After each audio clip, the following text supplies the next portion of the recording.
Hi, this is Mike from Mike's Unboxing Reviews and How To, and on today's video we're taking a look at the Avermedia LIVE Gamer Ultra 2.1. This is a PCI Express based HDMI 2.1 capture card for desktop PCs and is suitable for capturing content or for live streaming and various other things that you may want to use it for, maybe even a Zoom call or two. If you're using a HDMI camera, the choice is down to you. Now this is actually the kind of the cheaper alternative for those of you that have seen the previous video we did on the Avermedia LIVE Gamer Ultra 2.1, the USB version. So this is effectively a PCI Express card based version of basically the same thing. So if you don't really like the idea of having another USB peripheral on your desk and actually want the reliability and constant connectivity of a PCI Express slot, then this is going to be the one for you. Now there are going to be some caveats to this. It isn't perfect. There are some caveats which you will want to take extreme care and attention to, because this may not actually fit in your PC. So this requires a PCI Express Gen 3 x4 slot at a minimum. You can of course put in a larger slot, a x8 or a x16, but it does have to be PCI Express Gen 3 at least x2, preferably x4. The card itself actually runs at PCI Express Gen 3 x2 speeds, but fits into a x4 slot. So looking at your motherboard, you're going to have to work out if the slot that you actually want to put this in is going to interfere with your graphics card. And if you look at some of the footage I've taken, you can see this is actually quite close to my existing graphics card, which is a slightly slimmer version than some may have. So you may find this physically won't fit in your PC. For those of you running micro ATX systems or ITX, then yeah, this is completely out of the question. But if you're running a modern full-size ATX motherboard, you should be fine. But like I said, do check with your motherboard. If you're not sure, feel free to ask in the comment section below, and I'll try and give you the best advice I possibly can. So with that out of the way, what is this card all about? So this is a dual HDMI card. So you do have an input and an output. So if you're planning on streaming content from maybe your PS5 or your Xbox, or capturing other PC content, maybe you've got a separate streaming and gaming PC and you want to pass it through for reliability, then this is the way to go. This is going to support up to 4K 60 recording, and there's other options available which we'll drill through now. So you're looking at 4K 60 recording is the maximum supported. When it comes to the actual recording for 1440p, you're looking at 120 Hz or 120 FPS, and 1080p recording is also 120 FPS. When it comes to the pass-through resolutions and actually frames per second, which potentially are going to be more important, because if you've got your really nice gaming monitor, you want to get the most out of it. So again, this is supporting HDMI 2.1. So with that, you're going to be able to pass through 4K 120 or 144 Hz at HDR or variable refresh rates. You also got the option for 1440p. That will do 120, 144, 240, also at HDR and with variable refresh rate enabled. And when it comes down to 1080p, if 1080p is your thing, you can pass through up to 360 Hz with HDR and variable refresh rate, and of course all the resolutions below that. When it comes to ultra wide gaming, then it is going to be somewhat limited again due to the HDMI, and you're looking at 120 Hz HDR with variable refresh rate. As with most things, these do tend to get updated by firmware, so potentially depending when you're watching this, the specifications may have changed slightly. So I would suggest you take a look at the Avermedia website and you can get the latest information there. That is always going to be a good idea. If there's some sort of specific thing you want to do, there's a specific type of data rate or bit rate or whatever you want to do, then do check out the Avermedia website. So looking at the box, as you can see, obviously it goes over what we said before. So you've got up to 4K 144 Hz pass through, also 4K 60 capture, and support for variable refresh rates. Now this is really important because when you're gaming and recording, you may or may not get those kind of little lags or stutters, which is going to make your FPS drop. So if you're actually at a constant frame rate all the time, then you are going to see some of those tears. With variable refresh rate, that aims to minimize those as much as physically possible. Looking on the back of the box, it goes through some of the specifications, which we'll take a look at now in more depth. Again, if you want to pause the video now, you certainly can do. And also it's going to give you the recording formats, the dimensions, and also the weight of the card if that is of interest to you.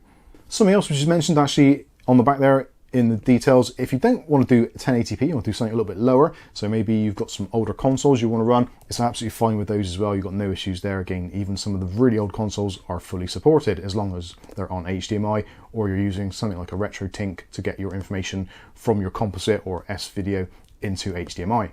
So anyway, on with the unboxing. So You obviously get the card, which we'll take a closer look at. You get a high quality USB 2.1 cable. Now I cannot stress enough how important it is to use good quality cables. Now I've actually, in my testing today, I've used a slightly cheaper cable to try and route some of the signal through to my PC, and actually it was a limiting factor. So in my instance, I was limited in terms of what FPS I could actually get through. It hasn't really affected the recording very much, and I would like to have done it at a higher refresh rate, but again, it is going to come down to what USB cables you have on hand. Luckily, they've included one, so if you have your setup all really nicely neat together, then this is going to be absolutely fine. This one's about 1.5 meters long, but if your PC or your console was a little bit further away, you might want to invest in a longer cable. I'll try and link some of those in the video description as well. Also included, you get the usual stuff like your quick start guide, instructions, and also you can register the card to get an additional year's warranty on top of the year you get with it anyway. And also there's some links for help and support should you need it, and some handy QR codes. So going back to the card, as you can see, this is a really nice card, quite compact as well. Like I said before, do check with your graphics card to see whereabouts this is actually going to physically sit in your PC. You're probably seeing some B-roll now. You can see it does still allow the fans to grab some air for my GPU, so that wasn't a problem, and it didn't really seem to affect temperatures in any negative form, but potentially yours might. So again, do check the distance between your PCI Express slots. I guess that really is going to be the reason why you may want to go for the slightly more expensive USB version, because it takes that guesswork out of the equation. So the card itself, very nice. There is plastic pretty much everywhere other than the backplate, which is metal. It does look like metal, and it's done a very good job. So like high quality plastics there, ventilation on there, and also you've got your section here, which all illuminates. So there's an absolute ton of RGB considering the size of it. Again, you can control that in MSI Center or their own software, and it also works in other things as well, such as Gigabytes and ASRock software as well, which they've actually put on their website to say it definitely works with there. I don't think it works with ASUS at the moment, but potentially it may do as time goes on. On the back, you've got your HDMI ports, so you've got a simple solution there. So basically you have the in and the output. So obviously your console or whatever it is you're trying to capture goes into the input, and the output goes towards your monitor, but you're actually viewing the content on. And this little device does all the capturing, and you can do the capturing in either their own software, which is available from the Avermedia website, or you can use it in things such as OBS, Streamlabs, those kinds of things. Basically, it is a universal capture device. Doesn't need any drivers as such, so you can just plug it in and most systems will pick it up as a video capture device, which is pretty handy. So we've discussed what it's all about and we've seen what you get. Let's see what the video capture is like. So a couple of examples here. So we've got some relatively fast moving action games here. So the selection of a few. So first of all, we've got Dead Island 2. This one isn't the fastest, but we are running at 1440p in all of these tests. And I'm actually upscaling this to 4K for video purposes. So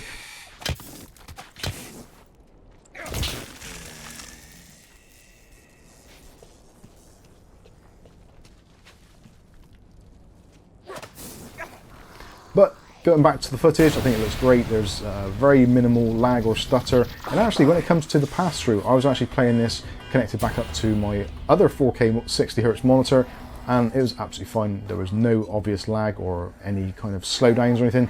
Ran really, really nicely, and it was as if I was playing it natively on the PC. So in terms of the actual latency, it's basically unperceivable, and I think it has been quoted to somewhere around about half a millisecond. So yeah, there's no real loss there whatsoever.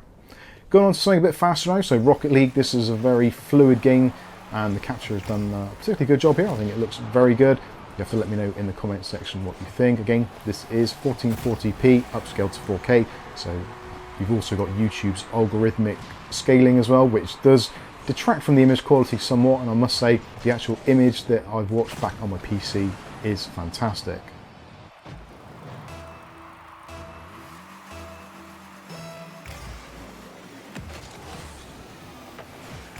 And last of all, we'll take a look at some Fortnite gaming here. I did particularly badly on here, but that is down to me, not down to the capture card. The capture card did exactly what it's supposed to do, recording the footage in a very clean and crisp method, but unfortunately my gameplay sucked.